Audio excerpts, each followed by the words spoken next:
Hello students, आज हम economics के क्वेश्चंस जो प्रीवियस ईयर के पेपर्स और इंडिया की अलग अलग यूनिवर्सिटीज़ के बेस पर एग्ज़ाम्स के लिए बहुत ज़्यादा ही इम्पॉर्टेंट है। इन क्वेश्चंस में से आपको डेफिनेटली आपके एग्ज़ाम पेपर में क्वेश्चंस मिलने वाले हैं। और जो स्टूडेंट्स जॉब करते हैं या अदर प्रोफेशनल कोर्स कर रहे हैं, आप सभी बीकॉम की प्रिपरेशन मेरे साथ जुड़कर कर सकते हैं। सो बीकॉम से रिलेटेड वीडियोस, साथ ही ट्रिकी नोट्स विद एक्सप्लेनेशन के लिए आप मेरे चैनल को सब्सक्राइब कर सकते हैं। तो टाइम वेस्ट ना करते हुए हम देखते हैं इकोनॉमिक्स के कुछ इम्पॉर्टेंट क्वेश्चंस। तो ये सभी इम्पॉर्टेंट क्वेश्चंस जो आपकी सभी यूनिवर्सिटीज़ और हिंदी और इंग्लिश मीडियम दोनों को देखकर बनाए गए हैं। सो क्वेश्चन नंबर 1 है, define business economics, explain the characteristics, nature and scope of business economics. Hindi में आप देखेंगे कि व्यावसायिक अर्थशास्त्र को परिभाषित कीजिए, इसकी विशेषता, प्रकृति व स्रोत का वर्णन कीजिए। और ये question exam point of view से वेरी इंपॉर्टेंट है और आपको यूनिट 1 में इसके मिलने की बहुत ज़्यादा प्रोबेबिलिटी है। क्वेश्चन नंबर 2 है, मार्केट कोऑर्डिनेशन और बिजनेस कोऑर्डिनेशन में आपको अंतर बताना है। Question number 3, define business decision and types of business decision. तो व्यापारिक निर्णय को परिभाषित करना है और उसके प्रकारों का वर्णन करना है। ये भी इम्पॉर्टेंट क्वेश्चन है। क्वेश्चन नंबर 4 है, कार्डिनल एंड ऑर्डिनल अप्रोच के ऊपर और इसके नियमों के बारे में बताना है। और ये सभी क्वेश्चंस की हम लोग आपके लिए क्लासेस बना रहे हैं और ये अपलोड कर दी जाएगी। सो जुड़े रहिए इस चैनल के साथ में। क्वेश्चन नंबर 5 है, what is demand forecasting, explain the different method of demand forecasting. Question number 6 है, define production function and its types. उत्पाद फलन को परिभाषित करते हुए इसके प्रकारों का वर्णन करिए।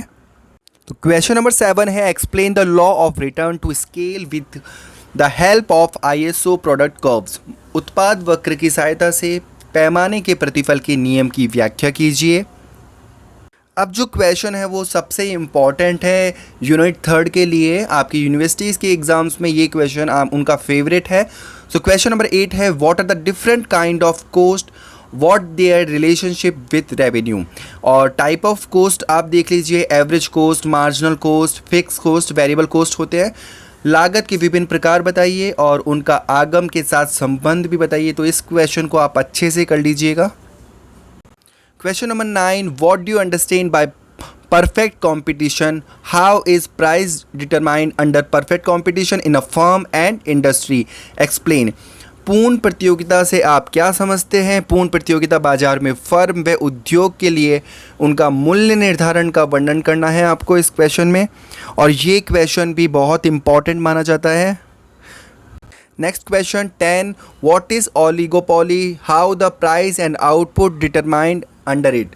अल्पाधिकार बाजार क्या है तथा इसके अंतर्गत मूल्य और उत्पादन के निर्धारण को वर्णित कीजिए। तो ये जो मार्केट से रिलेटेड जो क्वेश्चंस है, जो है परफेक्ट कंपटीशन और ओलिगोपोली, इनके ऊपर क्वेश्चन आपको डेफिनेटली ही एग्ज़ाम में मिलता है। क्वेश्चन नंबर 11 है, रिकार्डो का जो आपका थ्योरी है, इस पे क्वेश्चन भी आपको मिलेगा।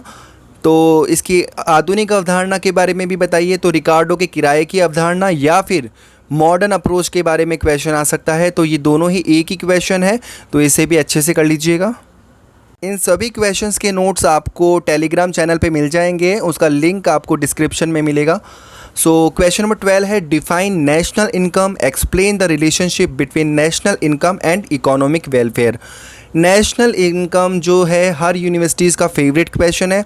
आपको यहाँ पे 2-3 चीज़ें देखनी है कि नेशनल इनकम को डेफिनेशन आपको अच्छे से कर लेनी है, और हिक्स की नेशनल इनकम कमेटी 1951 की, इनकी डेफिनेशंस आपको अच्छे से लर्न करनी है। साथ ही इसके मेथड्स को अच्छे से ध्यान रखें और इनका जो डिफरेंस है राष्ट्रीय और आर्थिक कल्याण के बीच में जो डिफरेंस है उसको भी आप ध्यान से कर लीजिएगा। Question number 13, define national income, explain the various method of measuring national income. अगला क्वेश्चन है 14, distinguish between micro and macro economics, सूक्ष्म व वृहद अर्थशास्त्र के मध्य अंतर को स्पष्ट कीजिए।